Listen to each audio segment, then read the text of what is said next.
2022 Acura Rdx, doing the oil maintenance light reset. We're going to be using this button right here. This button can be a scroll up and down. It could be a left and a right, or right left, and then you can push it down to give you an enter. So we're gonna go ahead and scroll it. Let me get closer here. Do that up here. We're gonna scroll this until we see maintenance or oil.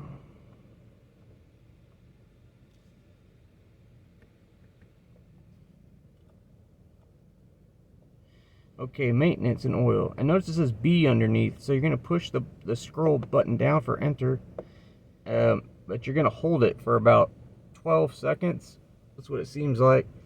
And then after you hold it for a while, it'll say, what maintenance item do you want to reset? Now it looks like it said B under the oil, so on this card it's set to B, so item B only.